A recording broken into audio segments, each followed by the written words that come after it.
Sports. Yes, sports. We're going to talk about sports. What? God damn it. What? Oh, we're talking about sports. I feel my producer just sold me out. Just made me look like a jerk. Besides the picture in the back falling down. Hey, we're here with the 5'6" Mike Guardasbacio and JJ Fiddler. We're here to talk about sports. Yeah, we'll talk a little bit about what we're not getting, but for the most part, we're just going to talk about sports and what's happening.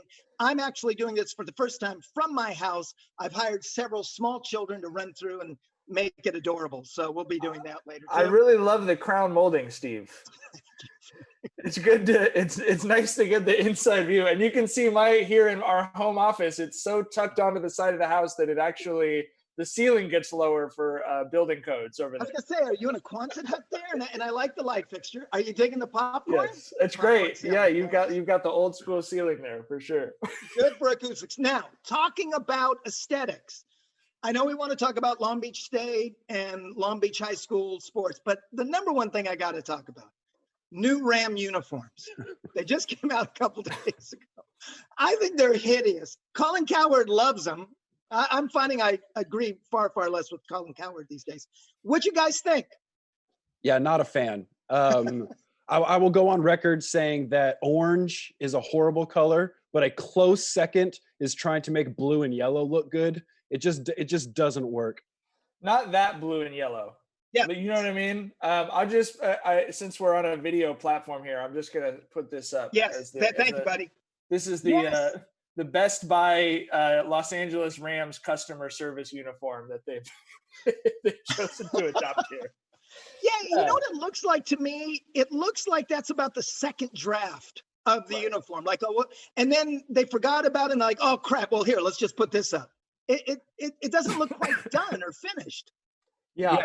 I couldn't agree more. I don't really understand rebranding in sports in general. Of course, I'm a Dodger fan, a Laker fan. You know what I mean? Like, I like my old school stuff. I want to look like my dad and mom and the people who taught me to root for that team. Right. I don't want the new stuff. So I just don't like it in general. I like the way the European leagues do it, right? They have a home kit, an away kit, and then every year they give you an alternate. It's like the powder blues for the Chargers. Those are like by far my favorite uniform. Has a team screwed up the opportunity more than the Rams? 2 years ago, they're in the Super Bowl, and you're like, wow, they are so far ahead of the Chargers. They already own this town. When they move into the new place, no contest. Since then, they've had they had a horrible Super Bowl, like the most boring Super Bowl ever. Then they had a horrible last season. Then whatever they're doing with Todd Gurley right now. And then just over the last couple weeks, the Chargers come out with probably the best uniforms, and the Rams have the worst uniforms. And now it feels like they're at a flat foot tie again to see who gets the heart of the city. Yeah, except neither of them will get the heart of the city anyway. I mean, in my opinion, right? Like, it's LA. You're still the best team will still have the most fans here, and they don't necessarily have to be based here. There'll always be a ton of Raiders fans and Niners fans and Cowboys fans. I know way more Cowboys fans in Southern California, including our mutual friend Jason, than I do, than I do Rams fans or Chargers fans. And I don't know. I mean, it's a Lakers, Dodgers, USC football, UCLA basketball town, and everyone loves football. But USC football will be the pro football team of Southern Californians' choice for a long time, in my opinion. Because you said it, no one cares about the Chargers or the Rams if they suck. And while attendance might go down for USC football, people at least are mad about it. No one cares that the Chargers suck. Like, that didn't affect anyone's day, Hey, I do want to throw out, while you're talking about logo redesigns, a couple we actually have from Long Beach, a Wilson High graduate named Stevens Wright was one of the best NFL design guys ever. He designed the Bills logo, which is, I think, the second longest continuously used logo in the NFL. He also designed the old Patriots logo that had the Minuteman doing the hike. Yeah. He drew that one as well. Dang. So, yeah, and it just lifelong Long Beach resident. He went to Wilson. His wife went to Poly. She was a accounts executive for the NFL. Was how he got the gig designing logos.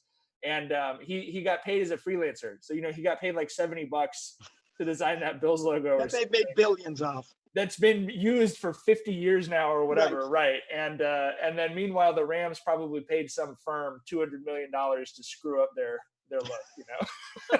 Well, that's the thing, is that, like you were mentioning, JJ, like the Dodgers and the Lakers will never change. They are iconic brands. But I can tell you, when I was growing up here in the 60s, that Ram helmet was as iconic as anything. It's weird to me that they wouldn't go back to it to say, hey, we're the same old Rams. They seem to be trying to separate themselves from that history. And it was a pretty good history. Yeah, it was a great history. They also are trying to sell merchandise, right? Like, isn't that the idea of a rebrand, is to give people more stuff to buy? So if they're doing that, I guess they succeeded, but I don't know who's going to buy it. I know a couple Rams fans who are like, no, I'm good. We have a good friend of ours who's a Rams, who wanted to become a Rams fan when they moved to Southern California, because he was like, I want a team to root for. The players I used to love on different teams have all retired. And yeah, you know, like you said, they came out here, they get to the Super Bowl. Everyone loves Sean McVay. Our friend's all on board, and he's already just like, whatever. Like, I'll just watch the Chiefs, you know? Right. You got choices. Hey, I wanted to ask you guys, you mentioned how really the de facto professional team in town is USC when they're good. And we've heard these stories now that they are starting to, as they say, kind of wall off LA and Southern California to keep the players in. If you can keep Southern California players at home, you will be one of the top 5 teams in the country. That's just a fact. What do you guys, are you guys hearing at all from local, either coaches or top players, about any kind of shift in USC's recruiting approach or anything like that? They're just not in the mix right now on a national level. You know, I mean, they really screwed themselves up by letting Ed Orgeron go because they felt like the boosters wouldn't like his voice. But Coach O was the Long Beach guy for Pete Carroll. I mean, he had a back gate key to Poly High School. If you ask any of those guys Coach O stories, I mean, he lived in Long Beach, and what made him popular and what got them all that talent was he liked going to North Long Beach and to Central Long Beach and the West Side. Because he was from areas like that, obviously in a more rural setting in Louisiana. And frankly, they haven't really recruited the inner city well since he left, you know? I mean, and if you look at it now, all of the top kids, we have the top 2 quarterbacks in the country at Bosco and Mater Dei last year, and they went to Clemson and Alabama. I mean, USC wasn't even in the mix, at the end of it. So, no, I think they've got a lot of work to do, but it's just they've got to rebuild their brand and the trust in the inner city communities that they're invested in those communities as coaches and not just kind of looking to pick off players here and there. Can you imagine Coach O in your living room? Like, how do you not go wherever that guy? Do you want to like sign a lease with me? Do you Right. Do you want my car? Like, what can I do for you, Coach? Go ahead. I think it's crazy because Mike's right. That is the narrative that USC thought that their boosters wouldn't like Coach O. I think that's just a huge excuse because they wanted the other guy and they just had to make a reason why they weren't going to take Coach O. Because if you win ball games, who cares what your voice sounds like? But they wanted the CEO. They felt like the brand wins the ball games. We want the guy. We just had this embarrassing thing with Steve Sarkisian being drunk at all these donor events. We don't want the guy who coming in here sounds like a cartoon frog. Like we want the necktie, executive or whatever. And, we've talked to Clay a couple of times. He's a nice guy and everything, but you had a dude who just everyone in Southern California wanted to play, and you let him get away, and now he's a national champion. It's funny. How is it that every time someone says Clay Helton is a nice guy, it sounds like the absolute most damning thing that they can say about the guy? Who's a great football coach that's a nice guy? That's a very good point. I mean, we have some in Long Beach, and it just at the end of the day, even I would say the nicest football coach we ever covered, maybe Raul Lara, who won a record 5 Division I CIF championships at Poly. And he was a really nice guy, very religious guy, still a nice guy. We've stayed in touch. But you get him on a football field, and he wanted to rip your intestines out through your chest. I mean, you know what I mean? And I just don't really see that from Clay Helton. I don't know. Raul Lara is a 5'10" guy who would have these 6'3" linemen at Poly, just like, whatever you say, coach. You know what I mean? Yeah. Hey, speaking of high school football, Where are we at? I mean, we're going to talk in a second about Long Beach State fall sports, but high school football, Yeah, what do you think? yeah. Fingers crossed for sure. Everybody's staying ready. I will give credit to the CIF, local school districts, and the like, because they're not making a decision now. They're just kind of saying, let's wait and see. Let's keep it open. Let's keep hope alive. And Yeah. man, if this day and time is not teaching us that hope is so important, I don't know what is. I think the main thing for everyone to keep in mind, Steve, and we get this question 50 times a day, nothing's been canceled yet. I think that's the most important thing. And that's by anyone. No high school in California yet has canceled football games. I know that the Division II Alliance in California of NCAA schools has canceled their sports. And I think when the CSU said they're probably going to go online only in the fall, that started making people really nervous. But everything we heard from the school district is that all options are on the table and that they'll do whatever they need to do. And, they're not that willing, obviously, to sort of open up what that might look like. But and we had the CIF Southern Section Commissioner, Rob Wygott, who's a Long Beach guy, on our podcast a couple of weeks ago. He said the same thing. He said, we're talking to every school district in Southern California, and what we're telling them is whatever you need to do, we will back you up. If that means changing the order of seasons so that your non-contact stuff is in the fall and your contact sports happen in January, whatever you need to do to get this stuff in. And I think what's going to be important to keep an eye on, you mentioned Arizona and Nevada and stuff. There's absolutely kids, and I've seen some parents posting about this, South Central families who are like, we have cousins in Phoenix that we're going to go stay with because they're going to let them play in August. Now, if it's me, I'd rather wait till January Right. if that's when the scientists are saying it's going to be safe. But I think that's going to be a huge story, and it could actually lead to, migration patterns and stuff like that. Seriously. These are kids that would be kind of border like the big stars. They're going to get recruited no matter what. These are almost like borderline kids who need a good next season, right? Yeah, it's like the 7-on-7 migration. You just go to where the college coaches are. Right. I think it must be said though, and obviously they're kids and they're resilient and all that stuff, but the summer is there specifically for football to get those kids physically and mentally ready for probably the most grueling sport on the planet. If you're talking about how much time and effort it takes to being a high school football player. So if you take the summer away, even if schools do come back in the fall, you can't just expect 100 teenagers to show up on campus on Monday and then do a scrimmage on Friday or something like that. It takes time. It takes physical preparation. And if you don't have that, really you have to move everything back because you can't start basketball in the middle of football season. I've heard minimum 6 weeks, and that's minimum 6 weeks to get someone ready for top-notch football, which is what is played here. I could definitely see a situation where they cut off the first half of the season, right? So all the preseason stuff when you're playing teams that aren't in your league, and then you use that time to practice, and then you come into, like, for example, in Long Beach, you come into the Moore League, Poly's playing Wilson, Milliken's playing Lakewood, you play 5 games, the top 4 teams in the league go to the playoffs, and then we're off and running. Yeah. And I think the biggest challenge is going to be getting every school district to agree to do that at the same time so that there is a playoffs, right? And that's could there be a possibility where certain school districts are playing and other ones aren't? Yes. Oh, yeah, absolutely. And to be honest with you, the size of the way everyone knows how the NFL is structured, right? AFC, NFC, you've got your division. The way that high school sports are structured in California is everyone's got a league. In Long Beach, our league is the Moore League. Above the Moore League, there's the section, which because we're in Southern California, the Southern section is what people usually call the CIF. It's actually basically the Southern California, except for the LA City section. So the valley down to the northern part of San Diego and up to literally Mammoth. It's huge. It's basically half the schools in California. And it's too big for this kind of a situation, which is why I think you've seen the Southern section commissioner kind of back off and say, we'll support what people do. Because look, if you're Mammoth High School, which is in their jurisdiction, you're like, yeah, man, let's play. We don't have an outbreak problem here, and no one can get here anyway.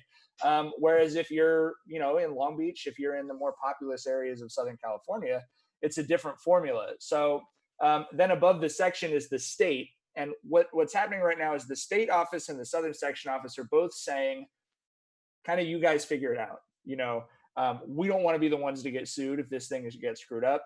If school districts go at different times, Maybe we do multiple different playoffs. Maybe we don't do a playoffs this year and things end at league championships. But all that's on the table. I think JJ hit it exactly on the head. I think a best case scenario feels like, you start when the league play is supposed to start mid to late September or early October. And the worst case scenario is you're doing just league play in January or February. But to be honest with you, yeah, I think JJ is exactly right. I just think it's increasingly unlikely we get anything other than league championships and a league schedule. And then we'll sort of see what happens with CIF after that. Okay, now let's jump up to college. Long Beach State this week announced it's going to complete online courses. A lot of people jumped to the conclusion that, okay, that means no sports. Andy Fee, the AD, said that, and not so quick. Things are still up in the air. Where are we with Long Beach State right now?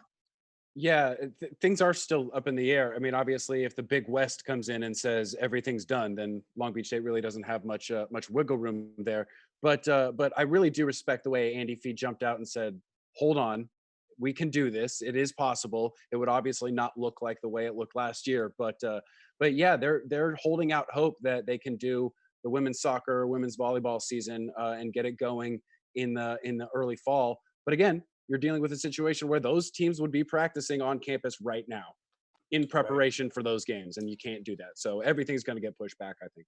I think the other thing that's important for people to keep in mind is the 2020-21 school year, it's just going to look different. When you ask about fall sports at Long Beach State, JJ just said that's women's soccer, women's volleyball. Well, those are two very different sports if you're talking about an infectious disease, right? Volleyball, hey, our team, we tested our team. We're over here on this side of the net. We're not going to touch you guys. We'll probably skip the handshakes for a year. And I think it's the same thing when you talk about high school sports, college sports. It's a lot easier to get golf going. It's a lot easier to get tennis going than it is to get football or something where guys are spitting all over each other all the time. So I think that stuff's going to look Mike, different. Yeah. On the kind of, because you guys hang around athletic departments, what do you think the reaction would be if they said, okay, we'll do golf and tennis and volleyball, but sorry, basketball, sorry, soccer, you're out. Do you think the athletes would say, oh, good for you, I get it? Or do you think there would be wholesale like chaos? I think the number one question is, are the athletes whose seasons have been canceled still on scholarship? And for athletic departments like Long Beach State that are not revenue generating, that might actually be a little bit easier question to answer, to be honest, than it is for USC or UCLA, where even if they don't have a great football program, their football program still generates a ton of revenue, right? The Pac-12 network is still generating a ton of revenue. I think we're going to see kind of an even further separation of these haves and have-nots in terms of the mid-majors versus the so-called Power 5 football schools. I don't know. I mean, I think at the end of the day, we've talked to all of the coaches at this point who had their seasons canceled in the spring, and they all said the same thing. At first, they were either pissed off or they were just like shocked and depressed. And they said, within a week, they're like, yeah, what are you going to do? This is clearly much bigger than my little corner of the world. I think, I think everyone's kind of smart enough to get that. Will that be true of every high school coach, every junior college coach? I don't know. But for the most part, I think people get it. And, obviously all these coaches care about their kids and about their jobs, and none of them want to be doing stuff that's going to put people in, harm's way or would be dangerous. So. Hey, I want to remind everybody we're talking sports. Ask us your questions. Go ahead and send on your comments or questions. We'd be happy to answer them. I want to get to actual sports. Another thing, what do you think about this rumor that not only will we have an 80-game baseball season, but we're going to get a universal DH for finally the National League and the American League would both. Did you have us on here just to talk about the DH? The DH, which is a crime against nature. It's not baseball. What now? I don't want to color it either way. I don't want you to know my opinion about the horrible DH. But what do you guys think? I'm a Dodger fan. I'm a National League fan, so I'm on board with kill the DH. But to be honest with you, with baseball and the way that the baseball's popularity has been going down, they've been struggling with that stuff. I could definitely see baseball being the first sport back without fans because they just need the television revenue to be able to pay their players. Yeah. You can't pay the players, and what are we doing? So I could definitely see baseball doing an 80-game season starting in July, where there's nobody in the stands, and maybe they only play games in Arizona, Colorado, or whatever, where it's nice and hot.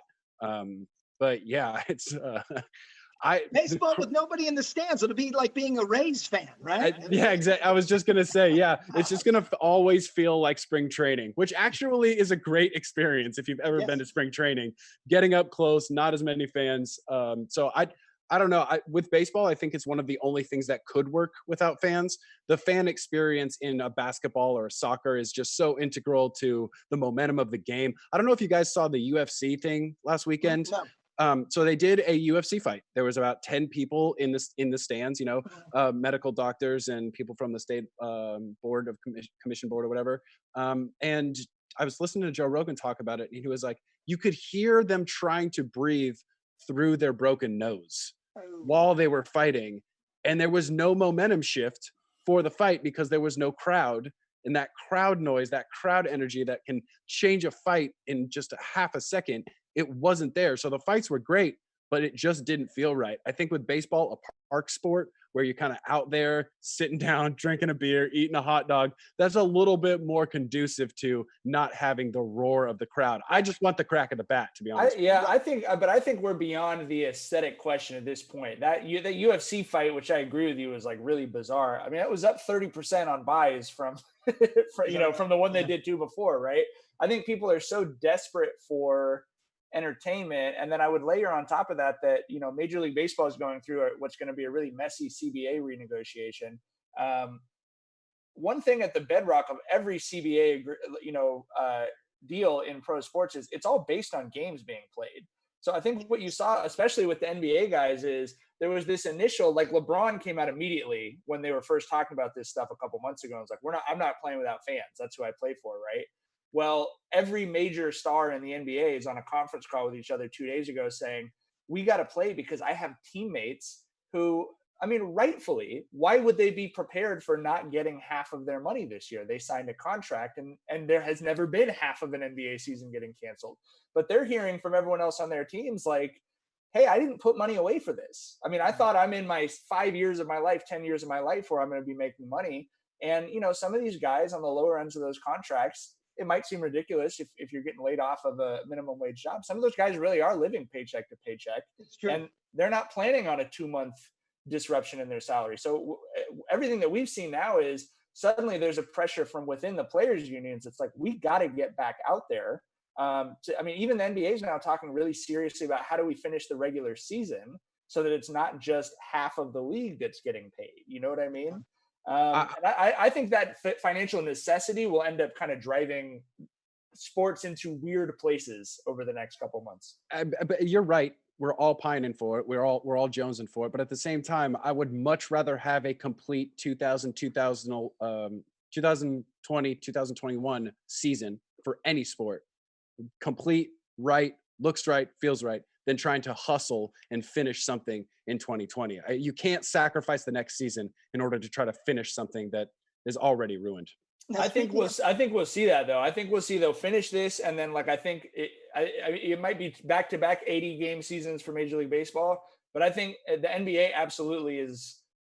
The space before Christmas doesn't exist to the NBA this year. It should never have existed. This, we talk about this all the time. Right. Basketball should start on Christmas. I think they're going to finish a regular season and a playoff series, even if it's a best of fives or something. And then I think they take 2 months off. And then I think we're starting next season on Christmas. What do they do though? Do they travel these guys? You got to put them in like Epcot Center or something and just lock them in their hotel rooms and then just play the game all on the same court. Mark Cuban's calling it the Hotel California model, which I like quite a bit. We're bringing you in, and then you're going to stay here for 2 months. Maybe this could be good for Long Beach. If they need to go someplace where there aren't a lot of people, they could do the whole thing out at the Queen Mary. Just kidding. Hey, speaking of basketball seasons that are done, The Last Dance ends this weekend. When it began with a big bang. Then we got this really isn't the true story. This is a story of Michael Jordan. And now we're getting, this kind of celebration of the bully, right? That we've seen in politics, we see in culture, and now we see in sports. The idea that, to be successful, you have to be this horrible, mean, pushing kind of person. And read a great piece in The Nation the other day. They brought up Bill Russell, that Bill Russell was actually a very kind, empathetic teammate. And of course, Bill Russell's the greatest winner in American sports history, 11 championships in the NBA, 2 in the NCAA. Now that we've got to the end of The Last Dance, what do you think about it? What it has kind of told us, and what do you think about its message? Well, let me first say, Bill Russell, great guy, but their coach, Red Auerbach, is classically one of the biggest jerks of all time. Sure. Every team needs a jerk. It doesn't need to be your best player. It doesn't need to be the guy riding the bench. Every team needs a jerk. Every team needs a follower. Every team needs a rah-rah guy. Like, there are roles that need to be filled. So I understand what you're saying, but I thought it was funny when everybody's like, well, okay, so that's the only way you lead? It's like, no, that's not the only way you lead. There's many different ways to lead, and there's been many different examples of very different types of leaders. I mean, who was the jerk on those Spurs teams that kept winning all those titles? David Robinson? Tim Duncan? No.